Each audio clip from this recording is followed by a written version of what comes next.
बैठ जाइए। मानवीय अधिवास भूगोल खंड अ और पाठ संख्या 10 था। इसके बारे में कल भी हम लोगों ने चर्चा किया था और हमने बताया था कि मानवीय अधिवास को 2 भागों में बांटकर अध्ययन करते हैं। पहला हमने कहा था ग्रामीण अधिवास और दूसरा हमने कहा था शहरी या नगरीय। तो कल की क्लास में हम लोगों ने ग्रामीण अधिवास और ग्रामीण अधिवास के प्रतिरूप के बारे में विस्तार से चर्चा किया था। आज हम लोग नगरीय अधिवास के बारे में चर्चा करेंगे। तो सबसे पहले जानिए कि नगरीय अधिवास क्या है या शहरी अधिवास कहते किसे हैं। तो नगर, शहर, टाउन सभी समानार्थी शब्द है, अलग अलग भाषाओं का शब्द है। नगर उस बस्ती को कहते हैं जहां के 75% से लोग गैर कृषि कार्य में लगे हों तथा जहां का जनसंख्या घनत्व 400 व्यक्ति प्रति वर्ग किलोमीटर है। ये परिभाषा मैं भारत के संदर्भ में दिया हूं। नगर की परिभाषा विश्व के अलग अलग देशों के संदर्भ में अलग अलग है, ध्यान रखेंगे। नगर कहते किसे हैं तो अलग अलग देशों में नगर की परिभाषा अलग अलग तरीके से दिया जाता है। मैं भारत के संदर्भ में आपको बता दूं कि नगर उस बस्ती को कहते हैं जहां के 75% या उससे ज्यादा लोग गैर कृषि कार्य में लगे होते हैं। दूसरा, जहां का जनसंख्या घनत्व कम से कम 400 व्यक्ति प्रति वर्ग किलोमीटर होता है, उसे हम नगर का दर्जा या संज्ञा देते हैं। अब है नगर के बस्ती के वर्गीकरण की बात करते हैं। तो नगर के बस्ती का वर्गीकरण शहरी बस्ती की अगर बात करें तो शहरी बस्ती का विद्वानों ने 3 आधार पर वर्गीकरण किया है। नगर के बस्ती का विद्वानों ने कितने आधार पर वर्गीकरण किया है? 3। इसमें पहला जो आधार है उसका नाम है जनसंख्या। क्या नाम है? जनसंख्या के आधार पर नगरीय बस्ती का पहला वर्गीकरण है। दूसरा है व्यवसाय। दूसरा क्या है? व्यवसाय। और तीसरा है प्रशासन। नगर की जो बस्ती है, नगरीय बस्ती को विद्वानों ने 3 भागों में, 3 वर्गों में, 3 आधार पर बांटा है। पहला वर्गीकरण है जनसंख्या। एक बात मैं आपको बता दूं कि अलग अलग देशों में नगरीय बस्ती का वर्गीकरण अलग अलग देशों में अलग अलग तरीके से किया जाता है। अगर जनसंख्या के आधार को लेकर चले तो भारत में नगर का दर्जा मिलने के लिए कम से कम 5000 आबादी होनी चाहिए। अगर आप एनसीईआरटी का पुस्तक पढ़े हो तो वहां पर आपको मिलेगा कि नगर का दर्जा भारत में तब किसी शहर को दिया जाता है जब उसकी आबादी कम से कम कितनी हो? 5000 हो। दूसरा, अगर हम सबसे कम की बात करें तो डेनमार्क, स्वीडन, फिनलैंड बहुत कम जनसंख्या वाला देश है जहां नगर का दर्जा मिलने के लिए, किसी बस्ती को नगर का दर्जा मिलने के लिए आबादी 250 व्यक्ति होना चाहिए। जापान की बात करते हैं तो जापान में नगर का दर्जा प्राप्त होने के लिए 30,000 आबादी होनी चाहिए। जापान में कितना है? 30,000। अमेरिका और कनाडा, इन देशों की बात करें तो अमेरिका और कनाडा में लगभग 2500 और सबसे कम डेनमार्क, स्वीडन और फिनलैंड, जहां नगर का दर्जा मिलने के लिए 250 व्यक्ति एक निश्चित बस्ती में होना चाहिए। भारत में क्या है? 5000 है। तो जनसंख्या पहले ये तय करता है। दूसरा, व्यवसाय। तो बहुत पहले से आपको मैं बताते आ रहा हूं कि नगर के लोग मुख्य रूप से द्वितीयक और तृतीयक व्यवसाय में जुड़े होते हैं। उद्योग, व्यापार और विभिन्न प्रकार के सरकारी या गैर सरकारी नौकरी करते हैं। व्यवसाय की बात करें तो नगर के लोग किस व्यवसाय को करते हैं? या तो उद्योग धंधा चलाते हैं, या अपना दुकानदारी करते हैं, या सरकारी या प्राइवेट जॉब करते हैं। और प्रशासन की बात करते हैं तो नगर में प्रशासन करने वाली कई अलग अलग संस्थाएं हैं। जैसे कहीं नगर निगम होगा, कहीं नगर परिषद होगा, कहीं कंटेनमेंट बोर्ड होगा, कहीं छावनी नगर होगा, कहीं शिविर नगर होगा, तो कहीं महानगर होगा। तो जनसंख्या के आकार पर नगर के प्रशासन का भी नामकरण अलग अलग किया जाता है। अब है नगरीय केंद्र का कार्य। एक नया बात है कि नगरीय केंद्र का कार्य क्या होता है।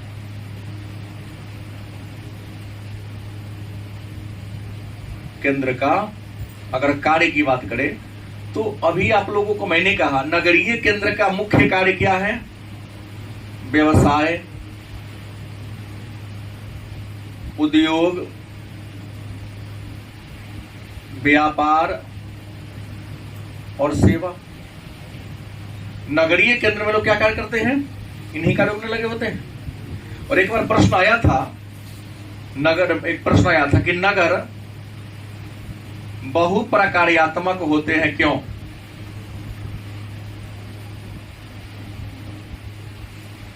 नगर बहुप्रकार्यात्मक होते हैं क्यों पूछा गया प्रश्न है। शायद 1 या 2 बार, 2 अंक का प्रश्न है कि नगर बहुप्रकार्यात्मक होते हैं क्यों?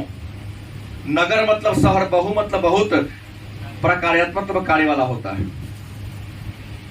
तब थोड़ा सा मूल्यांकन करें, ग्रामीण क्षेत्र में जो रहते हैं वे या तो खेती बाड़ी करते हैं या पशुपालन करते हैं, लेकिन नगर बहुप्रकार्यात्मक होते हैं क्योंकि नगर में रहने वाले लोग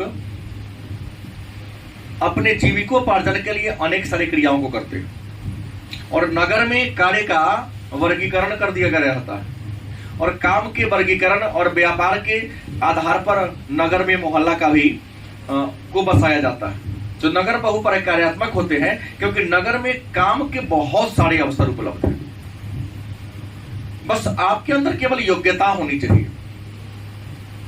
आप घर बैठे बैठे भी जॉब कर सकते हो। महिला है, घर से बाहर निकलने की में थोड़ा सा आपको खराब लगता है तो आप घर में बैठे बैठे अगर चाहो तो आपको घर में काम मिल जाएगा। जैसे आपके सीतामढ़ी शहर या पटना शहर या किसी भी शहर को देख लो, एक बहुत छोटा सा काम महिला बहुत ज्यादा करती है। साड़ी का फॉल पिको की जो बात होती है,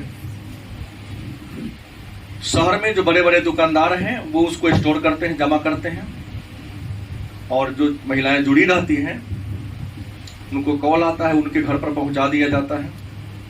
गलत कि सही?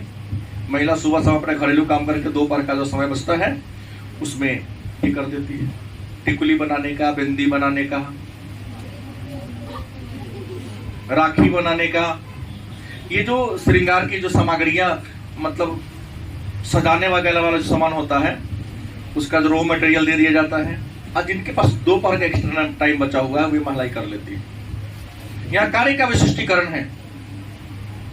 सरकार ने पॉलिथीन पर प्रतिबंध लगाया तो जो रद्दी कागज है उसको भी साट कर बैग बना दिया जाता है। तो बैठे बैठे नगर बहुप्रकार्यात्मक होती है। यदि आपके पास योग्यता है, काबिलियत है तो अवसर की कमी, आप अपने काबिलियत के अनुसार हर प्रकार के काम को यहाँ पर कर सकते हैं। तो कबाड़ भी बिकता है, कबाड़ से भी जुगाड़ निकाल कर कोई ना कोई अवसर आप ढूंढ सकते हो यहाँ पर। तो नगर में अवसर की या काम की कमी नहीं होती है। बस आपके पास क्या होनी चाहिए? प्रतिभा होनी चाहिए। इसलिए विद्वानों ने कहा कि नगर क्या होते हैं? बहुप्रकार्यात्मक होते हैं। और एक दीर्घोत्तरीय प्रश्न है जो कई बार पूछा जा चुका है, यदि आप क्वेश्चन बैंक देखोगे तो मिलेगा, नगरों का प्रकार्यात्मक वर्गीकरण। नगरों का प्रकार्यात्मक वर्गीकरण मतलब काम के आधार पर इसी को क्लियर करके पूछेगा कि नगरों के प्रकार्यात्मक वर्गीकरण पर प्रकाश डालें, या काम के आधार पर नगर को किन किन वर्गों में बांटा गया है। तो यहां से 2-2 अंक का भी कई प्रश्न और वस्तुनिष्ठ प्रश्न भी गारंटी है रहता ही है, और पूरा को लिख देंगे तो त्रिभुतरीय प्रश्न हो जाएगा। तो नगरों के प्रकार्यात्मक वर्गीकरण का मतलब जान लीजिए, काम के आधार पर नगरों का बंटवारा। भारत में जितने भी शहर हैं उन शहर को काम के आधार पर भी बंटवारा किया गया है। तो नगरों के प्रकार्यात्मक वर्गीकरण में जो पहला वर्गीकरण है उसका नाम है प्रशासनिक नगर। क्या है? प्रशासनिक नगर। मन में होगा कि ये प्रशासनिक नगर क्या है, प्रशासनिक नगर कहते किसे? देखो कंफ्यूज नहीं होना है। ज्योग्राफी का गेस पढ़ने के बाद बच्चे हमसे क्वेश्चन करते हैं, सर एक जगह प्रशासनिक नगर में आपने कोलकाता लिख दिया है और दूसरी जगह प्रशासनिक नगर आपने दिल्ली लिखा। सर फलाने जगह तो हमने देख लिया चेन्नई प्रशासनिक नगर लिख दिया है फलाना केस में। सर गलत कौन है, सही कौन है? परिभाषा समझने की जरूरत है। कोई गलत, तीनों सही था अपनी जगह पर। प्रशासनिक नगर कहते किसे हैं? तो वह नगर जहां से किसी राज्य या देश के शासन व्यवस्था को,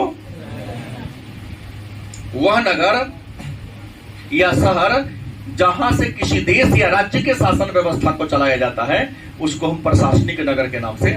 और प्रशासनिक नगर का एक नया नाम मैं दे रहा हूं जो गलत है, सही है, राजधानी नगर। और तो क्लियर हो जाएगा ना? क्या अब कोई दिक्कत है?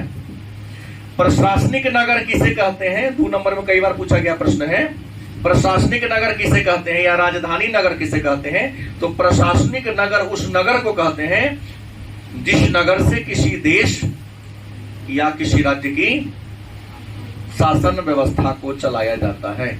जैसे मैं कहा वाशिंगटन डीसी प्रशासनिक नगर है क्योंकि अमेरिका की राजधानी है, दिल्ली प्रशासनिक नगर है क्योंकि भारत की राजधानी है, पटना प्रशासनिक नगर है क्योंकि बिहार की राजधानी है, कोलकाता प्रशासनिक नगर है क्योंकि पश्चिम बंगाल की राजधानी है। सभी देश की राजधानी और भारत के सभी राज्य की राजधानी प्रशासनिक नगर के उदाहरण होंगे। फिर भी अगर कंफ्यूजन है पूछेगा प्रश्न, हम जान रहा हूं गेस पढ़ने के बाद। अगर ये जो समझ में आ लेगा कि सभी राज्य की राजधानी प्रशासनिक नगर या राजधानी नगर के ही उदाहरण है, तो अगर 2 अंक का प्रश्न पूछे कि प्रशासनिक नगर क्या है तो दिया जा सकता है उत्तर, किसी को दिक्कत नहीं। दूसरा नगर की परिभाषा है व्यापारिक। व्यापारिक या व्यवसायिक नगर। प्रश्न है व्यापारिक नगर क्या है या व्यवसायिक नगर क्या है? तो वह नगर जो उद्योग और व्यापार का केंद्र होता है, वह नगर चाहे वो किसी देश का क्यों ना हो, किसी राज्य का क्यों ना हो, उद्योग और व्यापार का क्या होता है? तो जो नगर उद्योग और व्यापार का केंद्र होता है उसे हम व्यापारिक नगर के नाम से नहीं। जैसे अगर हम जैसे की बात करें तो कोलकाता भले ही राजधानी नगर है लेकिन क्या व्यापार और व्यवसाय का केंद्र है कि नहीं? दिल्ली भले ही राजधानी नगर है लेकिन क्या दिल्ली व्यवसाय का केंद्र है कि नहीं? पटना भले ही राजधानी नगर है लेकिन देखो बिहार का सबसे बड़ा व्यवसायिक नगर पटने, मुजफ्फरपुर व्यवसायिक नगर है कि नहीं? उत्तर भारत का सबसे बड़ा कपड़ा मंडी, लोगों का मानना ही ये है। गांधीनगर जो दिल्ली में है वो एशिया महादेश का सबसे बड़ा रेडीमेड वस्त्र का मंडी है। वो उतना बड़ा रेडीमेड का मंडी कहीं नहीं एशिया महादेश में पूरा है। गांधीनगर दिल्ली का 2-3 बार मैं वहां पर गया हूं। नहीं, एशिया महादेश में ऐसे विश्व का सबसे बड़ा रेडीमेड का बने बनाए वस्त्रों का मार्केट इंडिया में है, लेकिन एशिया महादेश में अगर सबसे बड़ा मंडी, एक छोटा सा मंडी की बात करता हूं तो गांधीनगर जो दिल्ली में। उम्मीद है व्यापारिक नगर को जान गए। वह नगर जहां से व्यापार चलता है। बिहार में आपको बेगूसराय का एक शहर है छोटा सा, बरौनी। बरौनी है ना, जहां एक रिफाइनरी है, फर्टिलाइजर इंडस्ट्री है। धनबाद, बोकारो। अच्छा, ये जान गए। अगला है खनन नगर, दिया जा सकता है। खनन देखो बहुत है, 4-5 चाल लीजिए। खनन नगर, तो खनन नगर कहेंगे किसे? तो खनन नगर उस नगर को कहेंगे जहां से प्राकृतिक संसाधन को कोर कर निकाला जाता है। इस नगर में प्राकृतिक संसाधन की उपलब्धता हो उस नगर को खनन नगर कहेंगे। जैसे जहां से जिस नगर से कोयला मिलता हो, जैसे चतरा है, गिरिडीह है, बोकारो है, झरिया है, कर्णपुरा है, सिंगरौली है, छोटानागपुर है, लेकिन मैं कोयला वाला बोल रहा था, लोहा वाला बोल रहा था। छोटानागपुर भी बड़े पैमाने पर प्राकृतिक संसाधनों का भंडार है वहां। कोलार भी है, खंडवा में पूरा खनिज संसाधन पढ़ना ही हम लोग। तो प्रश्न है कि खनन नगर समझ गए। अच्छा, फिर एक और नगर आएगा, सांस्कृतिक नगर। क्या होगा? सांस्कृतिक नगर, जो धर्म और आस्था का केंद्र हो। सांस्कृतिक नगर उस नगर को कहते हैं जो नगर धर्म और आस्था का क्या हो। जैसे मुसलमानों में हम करें तो मक्का मदीना, गलत कि सही? भारत में वाराणसी माने काशी, हरिद्वार, बद्रीनाथ, केदारनाथ, मदुरई, सिखों का अमृतसर, पटना में हरमिंदर साहब, ननकाना साहब, जो भी पाकिस्तान में पड़ता है। तो प्रश्न है कि सांस्कृतिक नगर जो वह नगर जो धर्म का क्या हो, केंद्र हो, जहां लोग अपने धार्मिक आकांक्षाओं को, भावनाओं को तुष्ट करने के लिए जाता है, उसको हम सांस्कृतिक नगर के नाम से। उसके बाद है स्वास्थ्य या मनोरंजन नगर। स्वास्थ्य या मनोरंजन नगर, कुछ ऐसे नगर, ऐसे भारत या विश्व के देशों में ऐसे नगर है जहां हम इसलिए जाते हैं ताकि हमारा हेल्थ अच्छा हो जाए, या गर्मी के दिन में छुट्टी मनाने जाते हैं, इंजॉय करने, चलो थकान से काम तो हो गया है, थोड़ा घूम लेंगे। तो आप लोग अभी तो नेपाल बड़ी तेजी गति से बढ़ता जा रहा है, नेपाल का पोखरा है, सुनने में आता है। लेकिन स्वास्थ्य वर्धक नगर उस नगर को कहते हैं जहां लोग स्वास्थ्य लाभ के दृष्टिकोण से जाता है, बीमारी से बचने के लिए जाता है। और इस शहर की स्थापना औपनिवेशिक शासनकाल में अंग्रेजों ने किया था, जैसे शिमला, ऊटी, नैनीताल, धर्मशाला, कसैली, क्या जी, हाँ मनाली भी है, बहुत है, हम 2-4 का नाम लेता हूं केवल। हाँ, दार्जिलिंग भी होगा। तो मनोरंजन भी करते हैं, और पहाड़ पर बसा हुआ है, तो वहां का माहौल क्या है, वातावरण क्या है, ठीक ठाक है, तो हमारा शरीर भी स्वस्थ हो जाता है, कोई दिक्कत। फिर आ जाएगा औद्योगिक नगर। तो वह नगर जो बड़े बड़े कल कारखाना का क्या हो, केंद्र हो, जिस नगर में बड़े बड़े कारखाना लगे हो उस नगर को औद्योगिक नगर कहेंगे। जिससे भारत में जमशेदपुर है कि नहीं, दुर्गापुर है कि नहीं, पश्चिम बंगाल में भिलाई है कि नहीं, राउरकेला है कि नहीं, है ना। हाँ, तो जहां बड़े बड़े कल कारखाना लगा हो, माने उद्योग का केंद्र हो। उद्योग मतलब इकोनॉमिक्स में बता दिया हूं, अनेक सारे कारखाना के समूह को, फर्मों के समूह को उद्योग कहते हैं। तो उद्योग जहां बड़े पैमाने पर लगे हो, औद्योगिक नगर कहलाता है। उसके बाद क्या होगा, परिवहन नगर। क्या है, परिवहन नगर। परिवहन का मतलब क्या होता है, ढोना। कुछ ऐसे भी नगर विश्व में विकसित हुए हैं जिस नगर से आप विश्व के हर कोना में यात्रा कर सकते हो। क्या, वह नगर जिसका विकास इसलिए हुआ है कि वहां से आप विश्व के या देश के किसी भी कोना में बस से, हवाई जहाज से या रेलवे से सफर कर सकते हो। जैसे पहले वहां रेलवे प्लेटफॉर्म बना, रेलवे स्टेशन बना, बस अड्डा बना, और फिर उसके अगल बगल में शहर बसना शुरू हो गया। गलत कि सही? पहले वहां या तो बस अड्डा बना, एयरपोर्ट बना, रेलवे स्टेशन बना, या कह सकते बंदरगाह बना, और फिर उसके सानिध्य में अगल बगल में शहर का, बस्ती का विकास होने लगा। तो उसे क्या कहेंगे हम, परिवहन नगर के नाम से जानते हैं। तो आपको बता दें कि नगरों के प्रकार्यात्मक वर्गीकरण में एक एक टॉपिक पूछकर आपसे 2 अंक का प्रश्न पूछ सकता है कि राजधानी नगर क्या है, व्यापारिक नगर क्या है, खनन नगर क्या है, सांस्कृतिक नगर क्या है, मनोरंजन नगर क्या है, औद्योगिक नगर क्या है और परिवहन नगर क्या है। और 5 नंबर का प्रश्न होगा कि नगरों के प्रकार्यात्मक वर्गीकरण पर प्रकाश डाले या कार्य के आधार पर नगर को किन किन वर्गों में बांटा है, इसको चर्चा करें। हो गया। तो नगरों का प्रकार्यात्मक वर्गीकरण अब है सुविधा के आधार पर।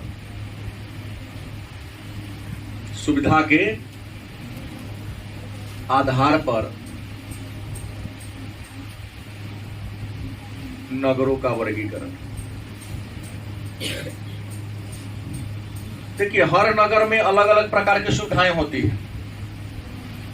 कुछ विद्वान ऐसे हुए हैं जिन्होंने सुविधा के आधार पर भी नगरों का बंटवारा करने का काम किया है और सुविधा के आधार पर नगर को कितने भागों बांटा है। मतलब नगर कितने प्रकार के होते हैं सुविधा के आधार पर? 6 प्रकार के होते हैं। इसमें जो पहला नगर है उस पहले को कहते हैं नगर। नगर में क्या होगा? एक में क्या होगा? नगर। तो मन में प्रश्न होगा, नगर कहते किसे हैं, नगर है क्या? तो नगर उस शहर को कहते हैं या उस बस्ती को नगर कहते हैं जहां के लोग अपने जीविका के लिए गैर कृषि कार्य में लगे हो। क्या? नगर उस बस्ती को कहते हैं जहां के लोग अपने जीविका के लिए गैर कृषि कार्य में लगे हो। दूसरा, उसी में दे सकते हो इंडिया के संदर्भ में, जहां जनसंख्या घनत्व 400 व्यक्ति प्रति वर्ग किलोमीटर हो। गलत सही? और जहां की आबादी कम से कम 5000 हो। आबादी कम से कम 5000 हो। हेलो, खुश रहिए जी, बोलिए। प्रणाम।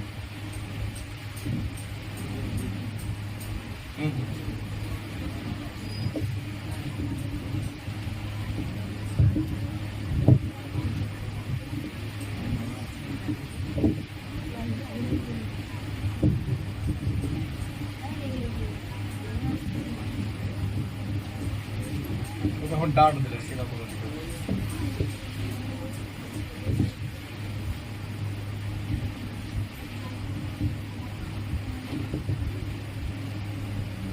ठीक है, हम चर्चा फिर कर लीजिए।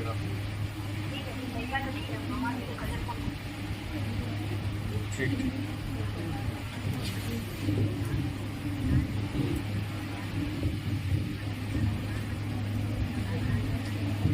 ठीक ठीक।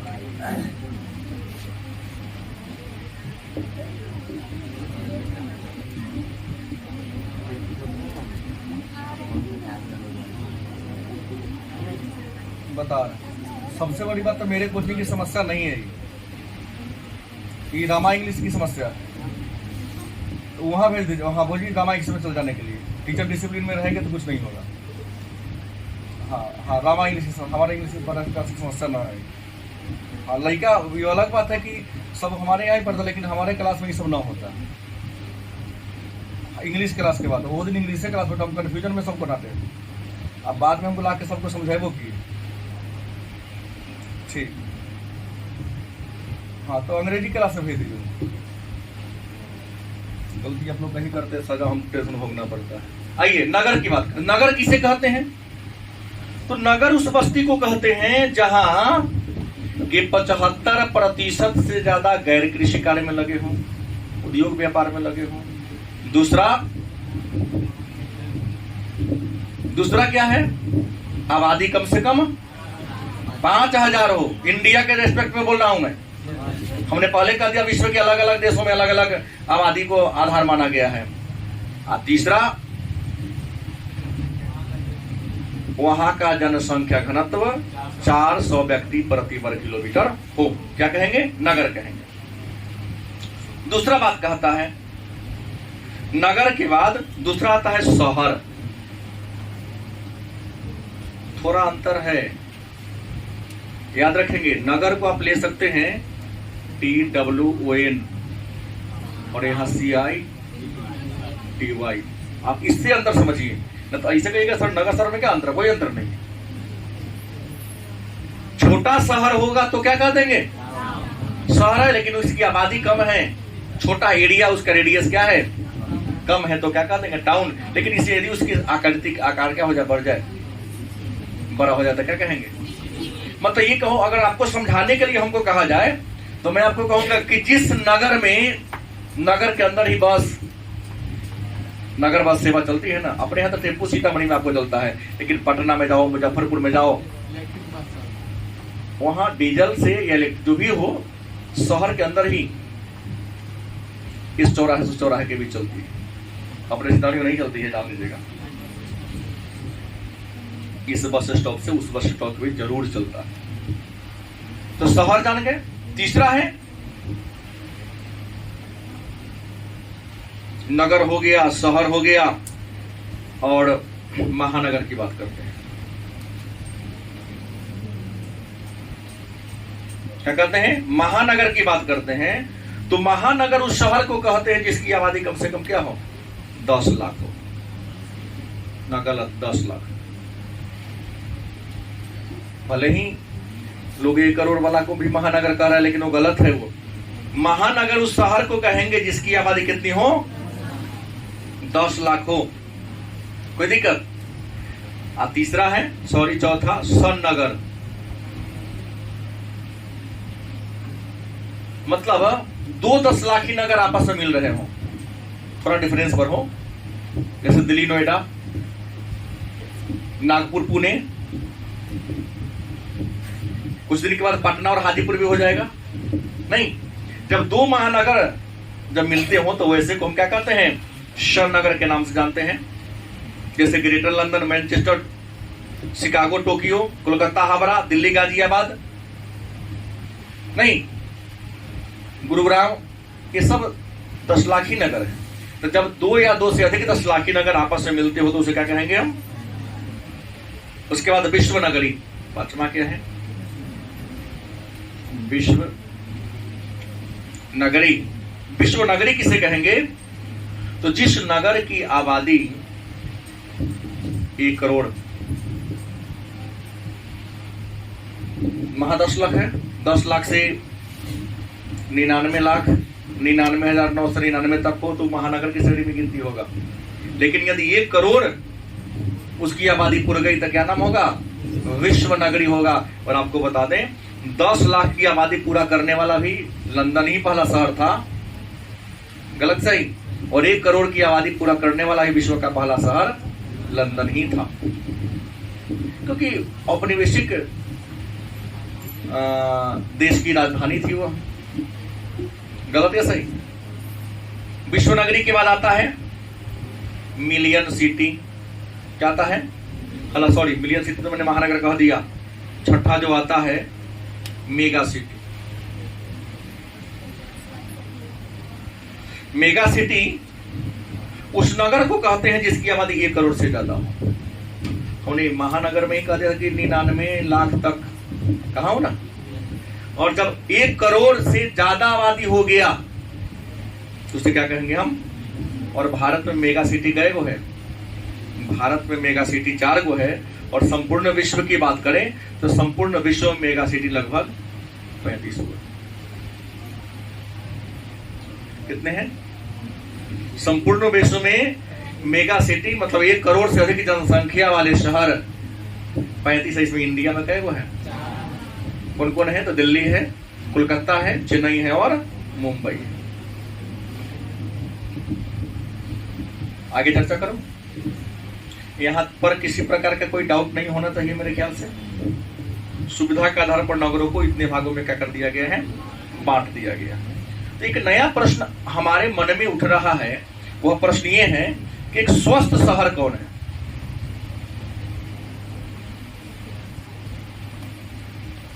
क्या होता है? Healthy town. जैसे हेल्दी भोजन होता है वैसे ही हेल्दी टाउन भी होता है। स्वस्थ शहर कहते किसे हैं? स्वस्थ शहर होता कौन है?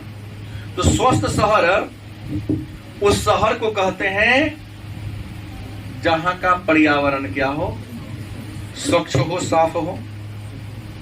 दूसरी विशेषता, शहर में रहने वाले, निवास करने वाले सभी निवासियों को आधारभूत सुविधा या आधारभूत आवश्यकता क्या हो, बड़ी आसानी से मिल रहा हो।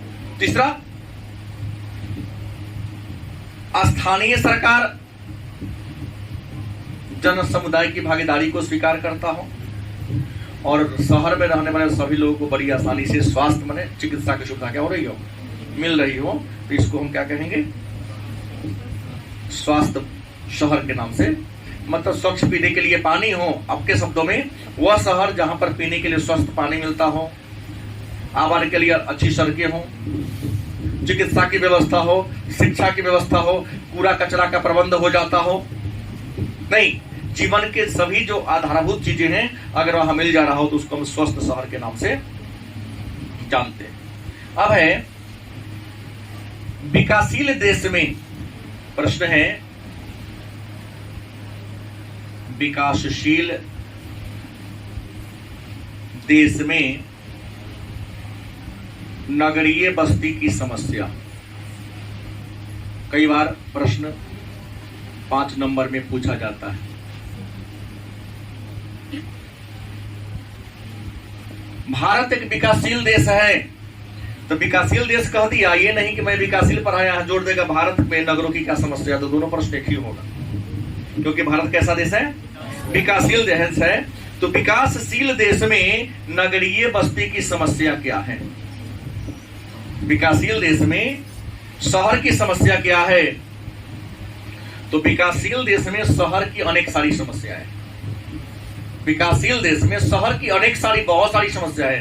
पहली समस्या है तो शहर में रहने वाले हर बस्ती अच्छी सड़क से नहीं जुड़ा हुआ है। कुछ बस्ती में अच्छी व्यवस्था है, लेकिन कुछ ऐसी बस्तियां हैं जहां अच्छी सड़कें नहीं है, जल जमाव की समस्या है, नाली नहीं है, और नाली है तो उसको स्लेब से ढका नहीं गया है, कूड़ा कचरा का प्रबंधन नहीं हो पा रहा है, और आवास है तो उस आवास में हमेशा अंधकार ही रहता है, मतलब खिड़की है ही नहीं और गेट भी है तो एकदम पतला पतला है। दूसरी, विकासशील देशों में मलिन बस्ती की समस्या है। कैन बस्ती मलिन, क्योंकि देख रहे हैं विकासशील देशों में नगर में अमीर लोग से ज्यादा गरीब लोग रह रहे हैं। रोजगार की तलाश में लोग गांव से शहर में आते हैं और झुग्गी झोपड़ी बना के रह जाते हैं, एक छोटा सा कमरे में 4-5 लोग रह जाते हैं। अब रह जाते हैं तो वहां के हम लैट्रिन, मुंबई में जाके देखो, मुंबई में मलिन बस्ती को चाली कहा जाता है, भले ही ये हो, वहां तो लोग नाला जो बना हुआ है ना उसके स्लेब पर ही बांस का या चदरा का घर बना के रख लेता है। लैट्रिन में जाएगा कहाँ, तो जो लेट है ना उसी को फोड़ दिया स्लेब को। स्नान करना हो, टॉयलेट करना हो तो स्लेब को हटाया, लैट्रिन किया, फिर ढक दिया, ऊपर प्लास्टिक ढक दिया, उस पर खाना पीना बना के खा रहा है। क्या करेगा, मजबूरी है। आपको सुविधाएं मिल रही है इसलिए आप लोगों को थोड़ा अटपटा लगता होगा, लेकिन जाके देखेंगे तो आपको लगेगा। दिल्ली में हम एक बार गए थे एक मलिन बस्ती में, हमने देखा कि इतना ही बड़ा जितना क्लासरूम है, इससे छोटा चौड़ाई में क्लासरूम था, 16 लोग उस रूम में रहा। चौकी पर खटिया पर कोई नहीं सोया था, प्लास्टिक बिछा के अपना ये करके सोया था। हाँ, अपना अपना ये निकाला, पूरा खाना पीना बनाया, खा लिया, बिछावन मोड़ के बांध के चला गया, फिर आएगा तो उसी को बिछा के सोएगा, मोड़ दिया और कुकर रख दिया। मतलब इतना बड़ा रूम में कम से कम 20 लोग रह लेता है। अब इतने बड़े रूम में 20 लोग अगर सोएंगे तो किसी का स्वास्थ्य अच्छा रहेगा। यहाँ तो खैर खिड़की भी है, किवाड़ भी है, लेकिन वहां एक पतला सा केवल ये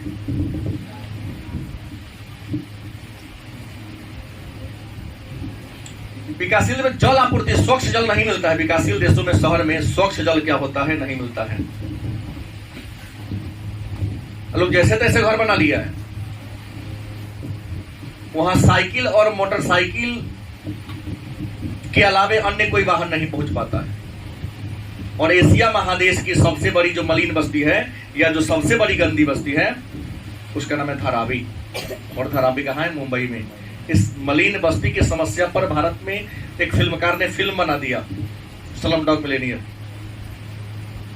उसी के कुछ गानों के लिए ऑस्कर अवार्ड भी मिल चुका है। तो उस मलिन बस्ती पर फिल्म बन गया। पर सामाजिक और सांस्कृतिक समस्याएं भी होती है मलिन बस्ती में। क्या सामाजिक और सांस्कृतिक समस्याएं होती हैं? बस लोगों को सब कुछ सुविधा क्या होती है, नहीं मिल पाती है, तो अपने सांस्कृतिक कार्य को भी ईमानदारी से निर्वाह नहीं कर पाता।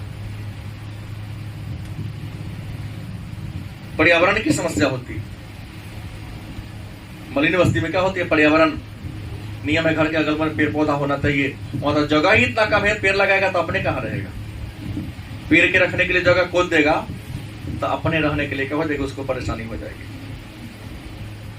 और लास्ट प्रश्न, 2 अंक का प्रश्न कई बार पूछा गया है, उष्मा